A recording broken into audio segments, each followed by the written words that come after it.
Girl. Kasama po natin ang kapatid nating OFW, isang caregiver po sa Israel, si Ruby Noga. Good morning, Ruby. Good morning po, ma'am. Good Magan- morning, sir. Magandang Oo, umaga, Ruby. sorry ha, madaling araw ngayon dyan. Naistorbo ka namin, Ruby. Sorry. Okay lang po, Sir Ted. Oo. Salamat, Ruby, sa pagpapaunlak ng panayam na ito. Ruby, ikaw ay 42, tama? 42 years old? Opo, sir. Opo, ma'am. Taga saan ka talaga dito po sa Pilipinas? Sa Kalinga Province po ako, ma'am. Oo. Taga Tabuk City, Kalinga Province. Pero yung family ko with my children sa Santa Rosa, Nueva Ecija po. So, nandun po ngayon ang mga anak at asawa po ninyo? Opo. Oo. Ilan po ang anak ninyo, ma'am? 3, ma'am. Oo. Gano'n na po kayo katagal dyan sa Israel at ano po ang inyong trabaho? 1 year na po ako dito, ma'am. Under po ako ng government to government, batch 71. Kayo, Caregiver po ako, ma'am. caregiver po, 1 taon pa lang sa Israel. Bago po kayo nagpunta dyan, ano pong dati nyong trabaho? Wala po, ma'am. Sa bahay lang po. Oo, Housewife. Nagdesisyon po kayo, kagaya ng ibang mga OFWs, na makipagsapalaran dyan sa Israel para po sa inyong pamilya. Opo, ma'am. Oo. 1 taon po kayo dyan at ito agad ang nangyari. Noong October 8, pwede nyo po bang ikwento sa amin yung mismong na-experience nyo po sa pagtatrabaho nyo dyan sa Israel? Ito nga pong nangyari noong October 8 dyan. Paano po yung nangyari, ma'am? October 7 po. October 7, sige. Opo, ma'am. Saan po ba October kayo? 7. Sige, saan po kayo dyan sa Israel? Sa kibbutz na Halos po ako, sa mismong Gaza Strip. Border po kami ng Gaza tsaka Israel. Tapos parang barbed wire lang po yung pagitan. Kapag po sa hapon, pag naglilibot po kami doon ng mga kasama ko, kitang-kita po namin ang Gaza. Kahit po yung mga activities nila doon sa gabi or nagpe-prayer sila, naririnig po namin sa lugar namin. Kaya napakalapit po, ma'am. Oo. Sige po, sabi nyo nga po, barbed wire po. Barbed wire po ang pagitan nyo. Sige po, kwento nyo po, diretso lang. Noong Saturday morning, 6:30 a.m. po, nagising na lang po ako sa yung Seva Adom, ganun. Ganun po kasi yung pinakasirena dun sa south. Pag narinig na po yun, within 10 seconds, dapat nandun ka na po sa bomb shelter, tatakbo ka na po doon kasi sasabog na po yung rocket noon. Tapos, that time po, wala pong warning sa amin na may mangyayaring giyera na gano'n. Kasi usually, pag may mangyayaring gano'n, inaabiso na kami ng manager ng kibbutz, yung pinaka-boss ng kibbutz na baka may giyera sa ganitong oras, ganitong araw. Kaya kailangan naka-close po yung window naka-close po dapat yung 3 layers po kayo kasi sir ma'am yung window ng mamad. So yung pinaka-last na isasara mo yung bakal po na napakakapal mahirap pong kailangan talagang full force ka doon pag sinara mo. Tapos po nung time na yun umaga, syempre po hindi ko po naisara yung bintana kasi nga wala naman pong abiso na may mangyayari na gano'n. 6:30 po yun, sabi ko, Seva Adom, bigla po akong bumangon. Tapos, sunod-sunod na po yung bomba. Talaga naman, yumayanig po yung bahay. Tapos, ang una ko po, hindi ko pa po muna sinara yung bintana kasi si Lola muna yung tinawag ko. Halika na rito, sabi ko. Kasi ma'am, yung kwarto ko, yun yung pinaka-bomb shelter ng bahay. Doon po ako nilagay. Sa na yun. Okay. Tapos, nung pumasok na si Lola sa loob, saka ko pa lang po isinara yung bintana. Tapos ayaw pa ni Lolang ipasara yung door.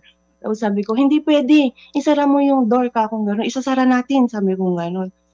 It's okay. It's just a rocket, sabi niya gano'n. Tapos nung maya-maya sunod-sunod na po yung putok ng baril. Tapos, ay, ba't gano'n? Sabi ko po, ba't may baril? Kasi usually nung time na nakaranas po ako noon, wala pong baril.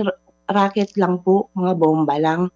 So, pag nasa mamad ka or bomb shelter na safe ka po doon. Kahit po ilang rocket po yung basta nasa bomb shelter ka. Pero that time, puro baril na po yung narinig ko. Narinig namin gano'n. Tapos, kahit si Lola, nagtataka rin bakit walang ba't may baril na nangyayari? Yun pala ma'am, nakapasok na yung mga terorista sa amin. Tapos pero may naririnig ka pa kaming mga motor-motor na gano'n. Tapos yung 4 po kaming Pilipina doon ma'am na nakatira. Tapos yung sunod-sunod na po baril, tapos rockets, naririnig namin, ganyan, yanig-yanig na yung bahay, ganyan. Nag-PPM-an po kami yung sa GC po naming 4. Tapos itong si Marisa, sabi niya, nabaril si Lolo, sabi niya, nakita ko, sabi niya, isara niya yun, nakapasok na dito. Kasi sa bahay po nila Marisa, yung entrance po ng buong kibbutz, yun po yung unang Yun ang unang bahay. mapapasok. Opo. Lahat po yung mga entrance, yun sa amin, sa kwento dito ngayon ng mga taga-kibbutz, yung mga namatay, yung mga unang pinasok, yung mga una sa gate. Yun talaga yung pinagbabaril. Yung bahay po namin nasa gitna. So parang hindi pa masyadong Tapos, po ma'am, yun. Tapos sabi po ni Marisa, magsarado kayo, nakapasok, nakita ko si Lolo, pinagbabaril, sabi niya, nanginginig daw po siya noon na nagtatype sa GC namin. Tapos po, tinawag ko po si Lola kasi kausap niya yung best friend niya doon sa sala. Sabi ko, Lola, come here inside, sabi ko gano'n. Tapos, andyan na pala yung mga terorista, sabi ko gano'n, nanonood po siya ng TV sa sala. Tapos tinawag ko po siya. That time, kausap niya po yung best friend niya. Yung best friend niya, nakausap niya na nakatira din po sa kibbutz namin. Sabi nung best friend niya dun sa huling tawag, andito sila sa bahay, sabi niya. Andito sila. Tapos kinuha po yun, yung best friend niya. Na hanggang ngayon, hindi pa alam kung buhay pa po ba o ano. Kasi nakita namin sa GC ng mga nandito na sinakay sa motor. Yung best friend niya, dinala sa Gaza. Ayun, hanggang ngayon po, hindi pa alam kung buhay pa po o hindi. Tapos yun po yung last na kausap ni Lola. Tapos pumasok na kami sa loob ng ng bomb shelter na 2. Nandun na po kami hanggang Tapos naririnig po namin lahat po nung mga sa loob ng bomb shelter ni Lola. Ate Ruby, pero sige lang, diretso po. Tuloy lang po. Pero si Marisa, ma'am, hindi na po niya alam ang nangyari sa lolo niya kasi hindi naman niya pwedeng buksan. Tapos mga around afternoon na po yun, sabi ni Lola, Ruby, are you hungry? Sabi niya, no, I'm not hungry. I'm not even thirsty. Sabi ko gano'n. Don't go out. Sabi ko gano'n kay Lola. Tapos, I want to make pipi, sabi niya, kasi may paiihi po siya. Tapos, sabi niya, no, you can, tapos sabi ko, dito ka na sa plastic umihi, huwag na tayong lumabas. Sabi ko gano'n. No, I can't, sabi niya. Tapos paglalabas si Lola, talagang nilalak ko po yung bomb shelter po namin kasi ayokong baka mamaya na mapasok kami, at least muna save ako. Tapos sabi ko kay Lola, huwag ka nang labas ng labas, Lola, please lang. Sabi ko, buti sa'yo, okay lang sa'yo, ako hindi okay kasi yung mga anak ko, sabi ko gano'n, may mga anak pa ako, kailangan ko mabuhay, sabi ko kanu sa Lola kasi labas po siya ng labas. That time na pala, nasa loob na namin yung mga terorista. Tapos doon po sobra akong na-upset sa Lola ko kasi labas po siya ng labas na umiiyak na po ako sa loob ng bomb shelter. Tapos nung narinig na lang po nung mga bandang after lunch, may narinig po kaming kalabog. Ang lakas-lakas ng radyo niya. Sabi ko, turn off the radio. We cannot hear out what's happening outside. Sabi ko gano'n. Tapos, bakit hindi mo ba may naririnig ka ba? Sabi niya, meron malakas. Sabi ko kung gano'n. Tapos, pinatay na po namin yung radyo. May kumakalabog. Parang nag-o-open dun sa namin, dun sa bintana. Tapos, binubuksan yung bahay. Sabi ko, Lola, binubuksan yung bahay. Sabi ko gano'n sa kanya. Tapos, huwag kang maingay. Sabi niya gano'n. Tapos na mamaya nakapasok, may komosyon na sa sala. Lola, nakapasok. Andyan na sila. Sabi ko gano'n. Tapos, kinakalabog po yung bomb shelter. Tapos, ang sabi po nila, IDF daw po sila, Israel Defense Force, pero hindi po talaga binuksan. Yung tapos mahirap na pong buksan yun kasi mamaya hindi mo alam, nagpapanggap. Kasi maraming na nagpapanggap silang IDF. Tapos nagsasalita ng Hebrew, hindi mo din sure.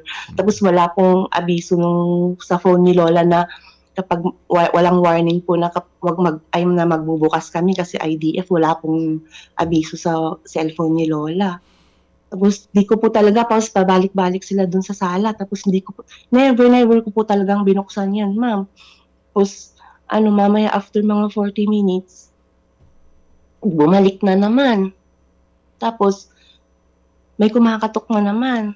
Tapos sabi pong IDF nga nun. Tapos nung sinabi, yung binanggit na po yung pangalan ng lola ko, yung kumakatok, sabi niya, Siva, sabi niya. Tapos nagsalita sila ng Hebrew. Bakit ko bubuksan yan? Sigurado ba kayo na na kayo yung IDF, sabi ni Lola. Bubuksan namin yan. Kung sinabi ko na okay kami, hindi nyo na kailangan makita kami, sabi ni Lola. Hindi na namin kailangan buksan kasi sinabi ko na sa inyo na okay kami, kaya okay kami dito. Hindi namin bubuksan, sabi ni Lola. Tapos nung bumalik ulit po, ma'am, binanggit na po yung pangalan ni Lola nung kumakatok sa amin sa labas. Tapos sabi ko kay Lola, binabanggit yung pangalan mo. Ba't kilala yung pangalan mo? Sabi ko. Tapos that time po, yung katabi kong bahay, sila Rizel at yung lolo niya, nagbukas ng bahay. Tapos sabi niya, sabi niya gano'n ni Rizel, buksan mo, IDF sila, sabi niya. Tapos doon po, ma'am, na binuksan ko po yung bomb shelter. Tapos pagtingin ko po, mga Israel Defense Force po sila, tinatanong po kami ni Lola. Okay. Tapos doon na po ako. Doon na kayo nakuha nitong mga Israeli Hindi Defense pa po. Forces. Hindi pa. Opo, Hindi pa kayo agad isinama sa safe place. Parang bilantayin pa po kami ng ilang oras, mga 40 minutes po siguro. Tapos sabi niya, pumasok kayo sa loob. Sabi niya gano'n. Pumasok ulit kayo sa loob kasi alis na kami. Huwag kayong magbubukas, sabi po nung IDF. Tapos mamaya, mag-ready kayo, i-rescue namin kayo. Pero hindi pa namin alam kung anong oras kayo i-rescue, sabi po nung gano'n. Mga 10 po sila siguro po doon na full pack, naka-full pack silang Meron sa likod namin, meron po sa harapan. Tapos po yung ma'am na mga 12:35 AM na po yun, October 8. Ayun po, dumating kasi dahan-dahan po kami nililikas buong kibbutz po yun, mga bata, mga matatanda. Kasi usually, sir, ma'am, pagka ganyang may bombings na ganyan, pag may warnings, lahat po ng mga young couples, children dun sa amin, nililikas na po yan ng mga magulang. Kami na lang po naiiwan po doon kasama ng mga tatanda. Sige. Pero that time, walang lumikas po, walang umalis kasi wala pong warning, wala pong abiso. Bigla. Oo. So, Ruby, ilang taon yung inaalagaan mo na lola? 85 years old po. 85 years old. Sige, so natapos ito noong ng Oktubre 8, tsaka lang kayo nakalabas. Hanggang ngayon ba naandyan ka pa rin sa kibbutz na tinitirhan mo na inaalagaan mong lola? Hindi po, sir. Nandito na po kami, nilikas na po kami dito sa kibbutz, dito sa north. North part na po kami ng Israel ngayon, sir. Wala na po kami sa south. Oo, nasa north. As one po kami nilikas, sir. As one kibbutz. Oo. So nasa kayo, safe place? Hindi pa ito bahay talaga nila lola? Opo, hindi po. Parang naka-check-in kami sa mga hotel ng kibbutz na to. Malaking kibbutz po to, sir, ma'am.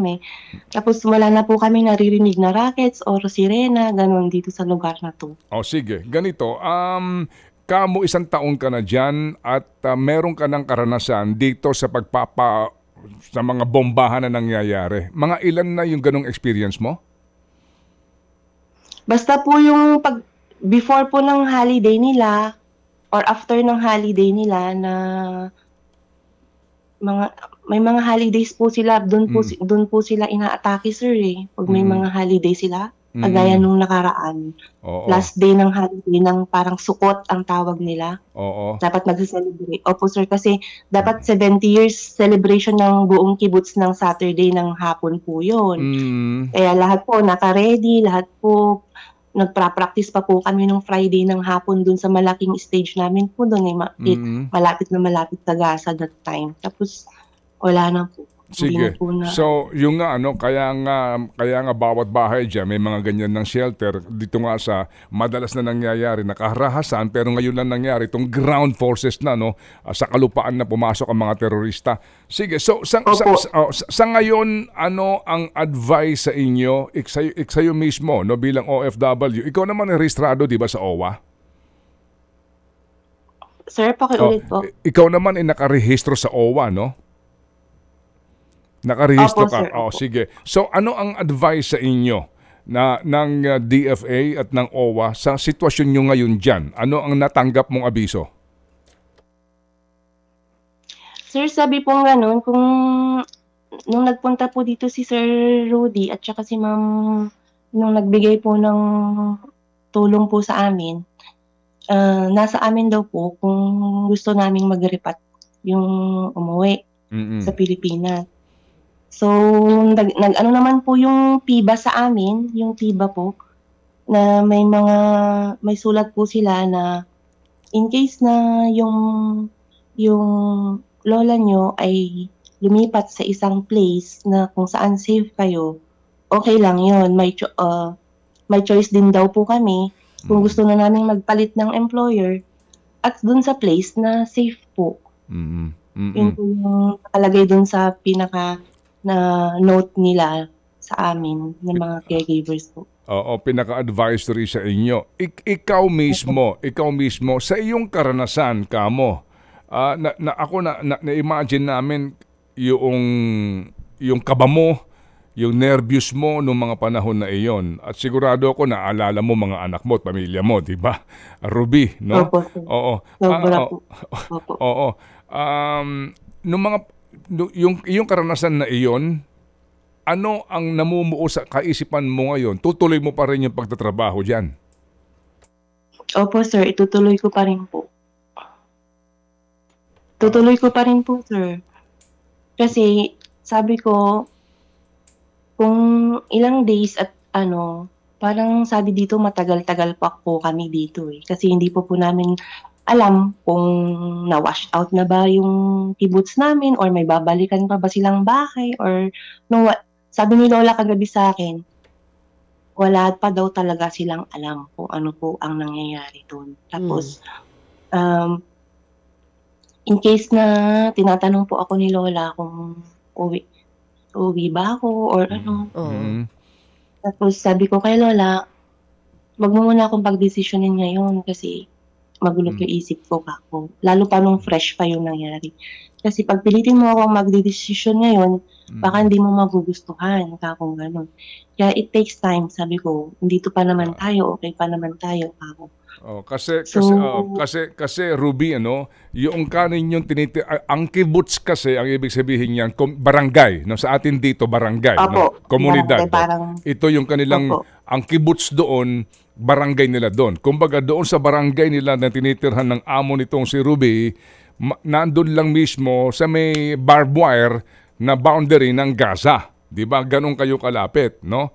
Sige, magkakatabi po yan, sir. Magkakatabi yan, Kibbutz Berry. Yung Kibbutz Berry, doon talaga namugad yung mga terorista. Kaya nga, sige. So sa ngayon, Ruby, hindi mo pa alam kung ano na ang nangyari doon sa bahay ng amo mo at saka yung sitwasyon doon sa inyong barangay doon. Hindi mo pa alam yon. So hindi ka makapag-desisyon ngayon kung sakasakali na ikay uuwi na o magpapalit ng employer. Sir, pag yung uuwi na, nakapag-decide na po ako, sir, na mag-stay.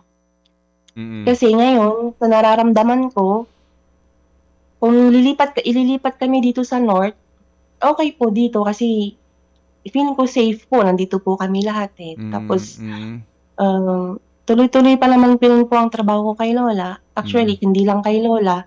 Sa lahat dito na nangangailangan sa akin, lalo sa pagdadrive ng parang e-bike na naghatid sa mga lola na hindi kayang umakyat ng mga papunta sa dining or ano. Tinutulungan po sila, sir. Kaya okay naman po. So far ngayon, okay ka pa. Diyan mag-stay ka muna. Mawalang galang lang, Ruby. Magkano ang sweldo mo dyan bilang caregiver sa lahat ng ginagawa mo? Sir, 6 digits po. Mhm. Oo. So, yung sinasabi mong 6 digits na iyan, Kasama na po yung ano dun, sir. Kasama na po yung Shabat, na sinasabing Shabat.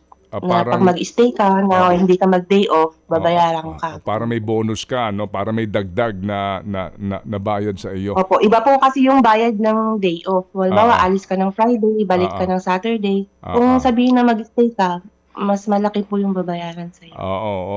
So kumbaga, umaabot sa 600,000, no? 100,000 ang kinikita mo na hindi mo kayang kitain dito. Yung ba ang una? Yung ba dahilan mo doon, Ruby, to be more pragmatic about it? Yes, sir. Yun po talaga yung dahilan. Oo. Hindi ko po kikitain. Oo, naintindihan namin, Ruby, no? Pero dito nga sa iyong karanasan na ito, sa iyong karanasan na ito, sulit sa iyo yung bayad na ito doon sa nervyos na inabot mo nung nilusob ang inyong kibuts nitong mga terorista? Sir Ted, ang iniisip ko kasi yung buhay ko bago nangyari. Yung buhay ko dito sa Israel, bago nangyari yung trahedya na yon. Yun po muna ngayon yung inaano ko, kung gaano ka naman yung naibibigay ko sa pamilya ko, sa mga anak ko, at para sa sarili ko dito. Yun po muna yung iniisip ko. Para sa akin po, malakas kasi yung loob ko, sir, eh. Kahit nangyari po yun, yung trauma ko na yun, sabi nga nung nagka-counseling dito sa amin ng mga social workers, it takes time, kahit din daw po sila, nabigla din po sa nangyari. Kaya sabi po nung mga doktor na tumingin sa akin, hindi ko na din po kailangan ng mga pills, ganyan na kasi sir, tawag dito, it takes time para. Pero ngayon po, sir, as days go by, wala ko pong naririnig na kahit anong komosyon dito. Kumbaga, nababawasan yung trauma, nababawasan yung Oo. Napapanatag niya na yung loob mo, no? Napapanatag na yung loob mo. At tulad ng iba na tumagal na dyan, oo nga, kumbaga yung ibang nakaranas din ng ilang mga digmaan dyan, na kapag adjust na sila and they were able to cope up, at sa ngayon nga, sa kanila ay pangkaraniwan na itong mga gerang ito, pero iba nga daw ngayon, no? Kasi nga nagkaroon na ng ground forces. Opo, sir. Oo. Kahit yung mga lola dito na yung nagtatag ng kibbutz namin, sabi niya, mula nung naitatag niya yung kibbutz namin, sabi niya, ngayon lang daw nangyari yung the worst nung Saturday na yung naranasan nila. Sa tanda na daw nila dito. Kanina, Rubino, nabanggit mo sa amin na hindi pa klaro yung utak mo kung magpapalit ka ng employer. Ang sure, hindi ka uuwi dito sa Pilipinas. Ngayon na medyo magulo pa yung sitwasyon dyan, yung sweldo nyo ba ng mga OFWs na nalipat na sa mas safe na lugar, dire-diretso nyo pa rin matatanggap? Maayos siya? Sana po, ma'am. Sa November po. Malalaman so po hindi na. pa rin sigurado. Kumbaga hindi pa napag-uusapan kung paano yung magiging swelduhan ng mga OFWs na may iwan dyan kasi nga dun sa nangyayaring gulo, dire-diretso pa rin. Opo. Dire-diretso naman po pa rin yung trabaho ko dito. At mababait naman kasi ang amo mo, no? Opo, sobra po kasing talagang bait. Talagang wala po ako masabi sa mga anak, sa mga apo ni Lola. Talagang sobrang thankful sila sa akin dahil nung mga panahon na yon, kasama ko yung nanay nila, gano'n. Dahil kung wala daw ako, baka kung ano nangyari na sa lola. Ruby, ilang kayong Pilipino na nandyan ngayon sa sinasabi mong hotel kung saan kayo nilipat ng mga IDF? 3 po kaming Pinay caregiver dito. Tapos yung isa, nakapag-asawa po ng Israeli. Okay, sige. So, Ruby, meron ka namang komunikasyon sa iyong mga anak at sa iyong mister, no? Opo, sir. Araw-araw po. Ano sinasabi sa'yo ng mister mo? At saka ng mga, ilan taon na ba mga anak mo? Sir, yung panganay ko po, 13-year-old. Tapos, 9-year-old na girl. Tapos, 8-year-old na boy. Oh, ano sinasabi sa'yo ng mister mo at mga anak mo? Sabi niya kung ano man ang mangyari, doon kami sa plan B namin in case. May plan B po kami kasi. So, yung plan in case na mag-cross po ako from here. Oo. Plan B is biyahe. B, biyahe. Babiyahe ka. Opo, sir. Okay naman po, sir, yung Oo. Sige, yung ba mga magulang mo naandiyan pa sa Nueva Ecija o nandoon sa sa Kalinga? Nasa Kalinga po. Oo. Nasa Kalinga po. Ito ba yung nakakausap mo, mga magulang mo? Opo, sir. Anong sabi yung sa'yo? binan ko po ngayon sa mga anak ko, siya po yung nagbaba. Anong sabi ng mga magulang mo sa iyo? Dahil po, sir, sa nakikita sa TV or sabi niya umuwi na daw ako. Sabi. Okay, mag-alala ka ako yung nandito sa sitwasyon, alam ko yung nangyayari, alam ko kung safe ako. Kasi, sir, madami naman po dito talagang Pilipino dito sa may part ng Area 2, Area 1, dito sa North na safe naman po. Yung nga, at naiintindihan nga naman din namin, Ruby, ang dahilan mo kung bakit ka pa rin, ang isang dahilan kung ba't nandiyan ka Opo, sir. Pamilya mo. Isang taon pa, wala pa po akong ipon. Hindi nga, isa ang dahilan kung ba't ka nandyan. Pamilya mo. Yun eh.